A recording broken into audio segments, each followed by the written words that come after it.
أفكاري نشتني أكل محسيت الزنبرويو أنا قنا زقودلو ترعيني يخون أتحساسي وني يفلد بدعمنا الفقر زنبرنا حساباتنا بتاتينو فقرنا زريقون مليسو خجنجن كم زي خقل جيرون فلال يومنا اتزانتا خبزيز جمر نشم نكفلي بهراو تفتنتي اندحلنا يزنبرا ولدو كاب كالي إبوتا زنبروم جزا شيطان عب جزاوتنا جزا جزيهم من بارمس جمريو دق حدا خبابي كن كون زخقلنا أنا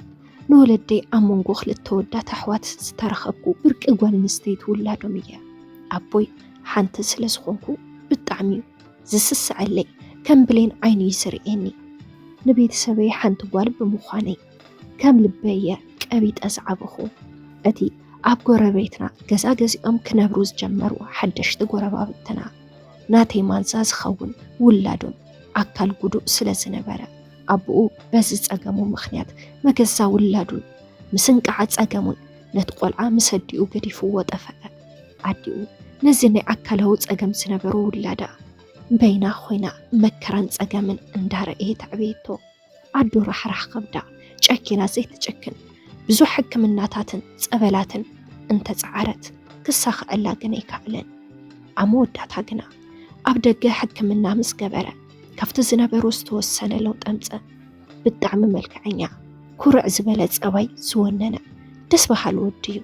أفتن محرلو بيت مهردي نو أزيد فتو قواليواني نبرتن حد قزا أنا نتحسب مقدعة أكال كم زلو زستبهلولو عبيت سباتن أوداتن دعنبر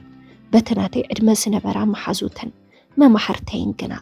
أتزنبرو أكلو محسيتي من ما يرأينا زنبرا ملكون سحاب الزباين قبل بخاءاتيو تشكعو زي نقل لباو فقرات راحيو زقر فلكا كل تزنبرا تفترو أكلو محسيتي أب قمت كتأتو زي دخل أكل قدوئيو إلكا تنعقو زي كونس لعلتي ملو خوينو استفترو ود عدام زخونا بفقر السعر عمنا صبوغن تسبح لنوديو فقري قلتن حقنيو مخنياتو دما أفقري كدما خونات يلان نزي دمايو أفتوت زلا قرزو نزي سنكل ودي بعين فقري كتحسي اللون تلا مرعاي ناي بحقي فقري عوريو نخبل زقبراني بزوحات والد سلس فتوو اتوم مسانا زمحارو زنبرو أودات انتاي زقبران بمال اتي تفتراو تصباقو بتي تفتراو سنكلنا كدبززو ويفتنو عديو نو أخت عبي تسفى خي قرزت كتحكمن مس كالي سبعي حدار كي جبرتن كالي كي ولدتن نسو طرح كمولادا سبعيا بيت سبع جرايا زعبيتو عدد صوار عدد خلون تشكمون قد مني صارو بالطعميات تسسعلو حدا نجر كي يخون تجنق أي تأمنن كسب بيت تمحرت تبصحون تملسون نبرت عفت جزاو تنا جزء نعيك أرباس لزنبرة من الوقت قلعود كي يقللون كي يتصرفون نسخ مس أخوينكي بحبار بيت تمحرتي تملالسو تبلاني أنا ون بدحرزي كابقونو أي فلان سنبركو كبدو ولاديت جنقتي خوينك مبر ودخس عبيت تمحرتي كندينا يزأكل كمز فوتوون كمز خبرون انت تفلت أنيركي بالكو نوشتاي بخمس من قديم بقى مساي ركبناز جمرنا كاب هاي سكول جميرنا كساب يونيفرسيتي حبيرنا قصلنا بالطعمينا نفقر نيرنا اسخل عمتات حبيرنا بفتوات تنقو عزقنا ناي أكالاوي متنخاف زبتصح تقبارقن فتصم فتصيمنا ينفلدن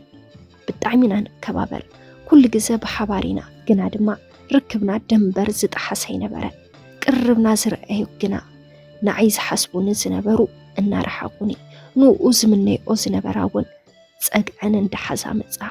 أزيد ما استفالي ركب كهلونا خمس خيل بمقمات فقرات يوم بزبليو أبوي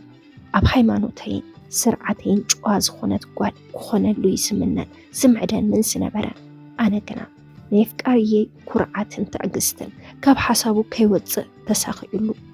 ركب كلتين فقرات كأسبق أسناب ولدي بزحا شعو يونيفرسيتي استمرقنا له عمتي سنبرا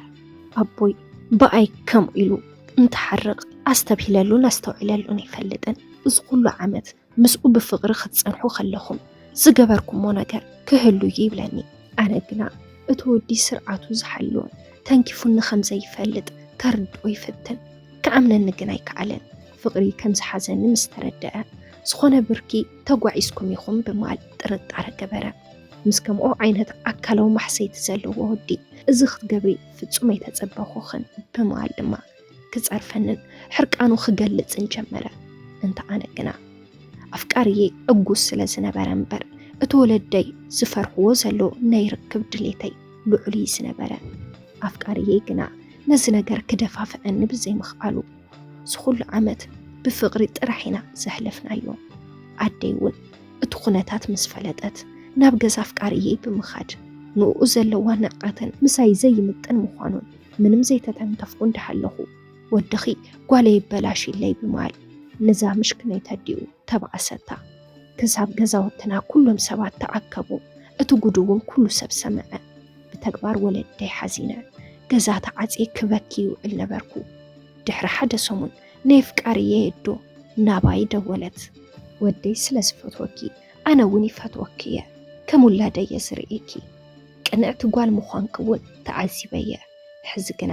ሓደ ነገር ከጽግመልክ እየ ምናልባት ኣዶ ምዃን ክንደየናይ ከም ዝኸብድ ገና ስለ ዘይወለድኪ ብዙሕ ዘይክርድአኪ ይኽእል እዩ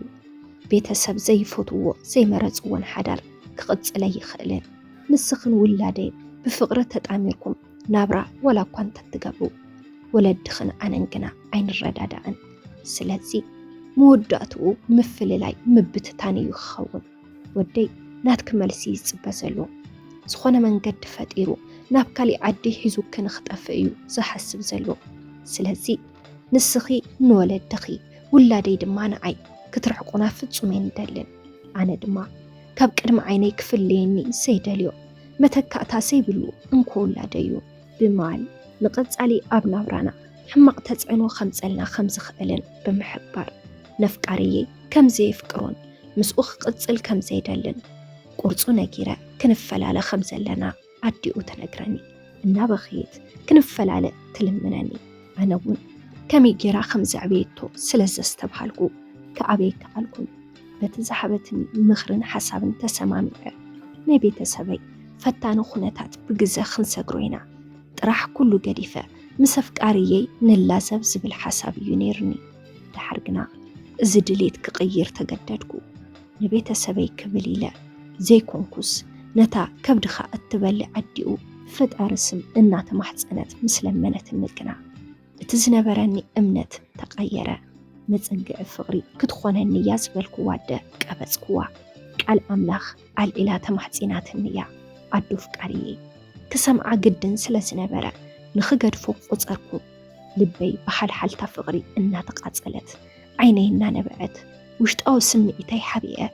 ኣብ ዝሓፀረ ግዘ ደፊረ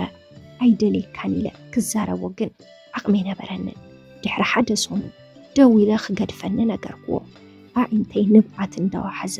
ኣፈይ ግና ንኽኣምነኒ ልዕሊ ወለደይ ከም ዘየድልየኒ ነገርክዎ ንሱ ግን ኣይኣመነኒ እንድሕር ብኣካል ተራኺብና ክትነግርኒ ክኢልክ ጥራሕ እየ ከኣምነክ ዝኽእል ይብለኒ ናይ መወዳእታ ቃለይ ምዃኑ ነጊረዮ ስልከይ ብጭካነ ኣብ እዝኑ ዓፀኽዎ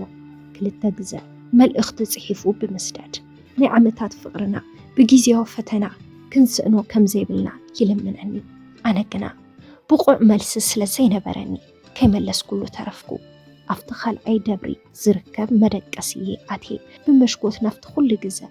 ካብ ገዛ ውፅእ ኢለ ኣፍቃርዬ ዝረኽበሉ ዝነበርኩ ቦታ ኣዒንተይ ጽርግያ ኣሳጊረን ከቋመታ ጀሚረን ብኣካል ዘየለ ግና እቲ ቅድሚ ሕዚ ኣፍታ እግሪ ጽላል ኮፍ ኢልና ንብዙሕ ሰዓታት ፍቕርና ንገልጸሉ ዝነበርና ቦታ ብህልናይ ኣብኡ ኮይነ ብመንፈስ ከዕልሎ ተሰሚዑኒ ኣፍቃርዬ ስልኪ ምልዓል ምስ ኣበኽዎ ናፍታ ቦታ እንዳመፀ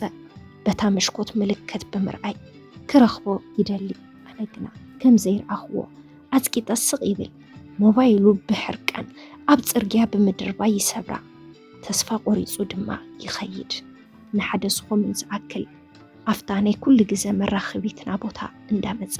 ብመሽኮት የማዕድወኒ